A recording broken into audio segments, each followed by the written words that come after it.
Selamat pagi dan juga selamat siang untuk anak-anak kami semua. Sekarang kita masuk materi kita yang baru, memperkukuh persatuan dan kesatuan bangsa dalam negara Kesatuan Republik Indonesia. Untuk poin pertama, makna persatuan dan kesatuan bangsa. Apa itu persatuan? Persatuan berasal dari kata satu yang artinya tidak terpecah belah atau utuh. Secara sederhana, persatuan berarti gabungan, ikatan, dan kumpulan dari berbagai bagian menjadi sesuatu yang utuh. Makna persatuan dan kesatuan bangsa Indonesia. Ada 3 poin penting makna persatuan dan kesatuan bangsa Indonesia. Yang pertama, ada rasa persatuan dan kesatuan menjadi rasa kebersamaan dan saling melengkapi antara satu dengan yang lain. Kemudian yang kedua, adanya menjalin rasa kemanusiaan dan saling toleransi serta rasa harmonis untuk hidup secara berdampingan. Poin yang ketiga, menjalin rasa persahabatan, kekeluargaan, dan sikap tolong-menolong antar sesama serta sikap nasionalisme. Dari makna persatuan kesatuan bangsa ini, berarti di sini bangsa Indonesia harus menjalin yang namanya menjaga keberagaman yang ada di Indonesia agar terjalin yang namanya rasa persatuan dan juga ada sikap saling toleransi dan rasa harmonis agar bisa hidup secara berdampingan. Konsep kesatuan bangsa dalam aspek wilayah. Negara Indonesia memiliki karakteristik sebagai berikut. Yang pertama, negara kepulauan yang pengertiannya adalah suatu wilayah laut yang ditaburi pulau-pulau besar dan juga pulau-pulau yang kecil.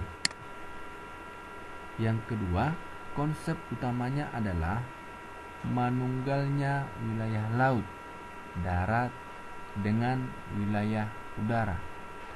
Di sini, apa itu manunggalnya? Manunggalnya ini bisa bercampur, bisa berpadu, sehingga tidak terpisahkan antara wilayah laut, wilayah udara, dan wilayah darat. Yang ketiga, laut atau perairan merupakan wilayah pokok, bukan merupakan pelengkap. Tentunya dari unsur-unsur terbentuknya negara, yang paling utama itu adalah wilayahnya. Kemudian ada rakyatnya, ada pemerintahannya, dan ada pengakuan dari negara lain. Dari wilayah ini tentunya wilayah dibagi dua, yaitu wilayah laut dan wilayah darat. Yang keempat, laut merupakan bagian yang tidak terpisahkan dari daratan, bukan pemisah antara daratan dan pulau yang satu dengan yang lainnya. Perwujudan konsep kesatuan bangsa dalam aspek sosial. Yang pertama, perwujudan Kepulauan Nusantara sebagai satu kesatuan politik. Kemudian, perwujudan Kepulauan Nusantara sebagai satu kesatuan ekonomi. Dan yang ketiga, perwujudan Kepulauan Nusantara sebagai satu kesatuan sosial budaya.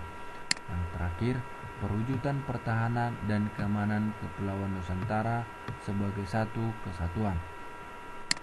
Yang pertama kita bahas perwujudan Kepulauan Nusantara sebagai satu kesatuan politik. Bahwa keutuhan wilayah nasional dengan segala isi dan kekayaannya merupakan satu kesatuan wilayah, wadah, ruang hidup, dan kesatuan mitra seluruh bangsa serta menjadi modal dan milik bersama bangsa. Jadi di sini contohnya kekayaan yang ada di suatu daerah atau kekayaan sumber daya alam itu adalah kekayaan atau milik bersama bangsa Indonesia. Selanjutnya, bahwa bangsa Indonesia yang terdiri dari berbagai macam suku dan berbicara dalam berbagai bahasa daerah, memeluk dan meyakini berbagai agama dan kepercayaan terhadap Tuhan Yang Maha Esa, harus merupakan kesatuan bangsa. Tentunya kita ketahui Indonesia memiliki suku yang bermacam-macam atau banyak suku yang ada di Indonesia, dan setiap suku mempunyai atau memiliki bahasa daerahnya masing-masing.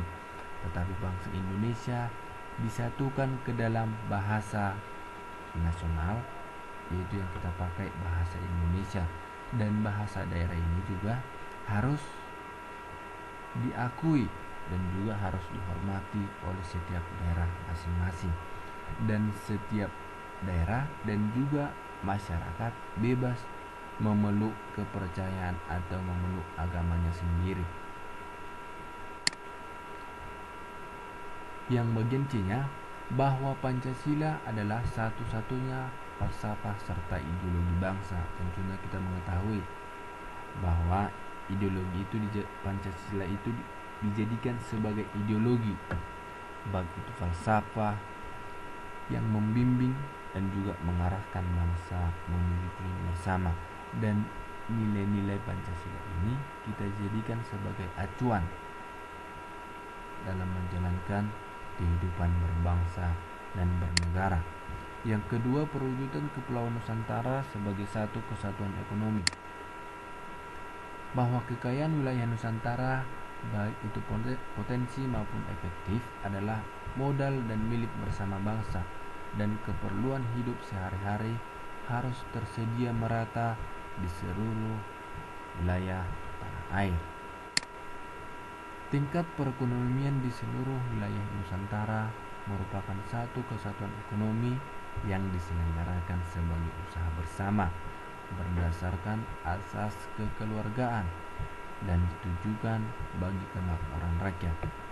Pada poin bagian B ini boleh diperhatikan dalam Undang-Undang Dasar Pasal 33 Ayat 1 disebutkan di sana, perekonomian disusun secara bersama berdasarkan asas kekeluargaan.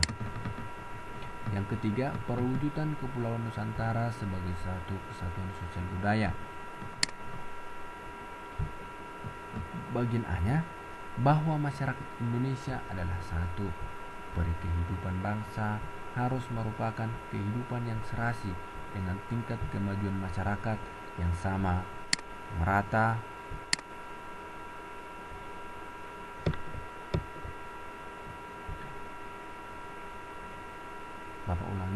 bahwa masyarakat Indonesia adalah satu. Kehidupan bangsa harus merupakan kehidupan yang serasi dengan tingkat kemajuan masyarakat yang sama, merata, dan seimbang, serta adanya keselarasan kehidupan yang sesuai dengan kemajuan bangsa. Yang poin 4, perwujudan Kepulauan Nusantara sebagai satu kesatuan pertahanan dan keamanan. Bahwa ancaman terhadap satu daerah pada hakikatnya merupakan ancaman bagi seluruh bangsa Indonesia. Bagian B, bahwa setiap warga negara mempunyai hak dan kewajiban yang sama dalam pembelaan negara. Pastinya dalam poin B ini boleh diperhatikan dalam Undang-Undang Dasarnya pasal 27 ayat 3 dan pasal 30 ayat 1 sampai 5, yang dimana bahwa tiap-tiap warga negara ini mempunyai hak dan wajib dalam usaha pembelaan negara.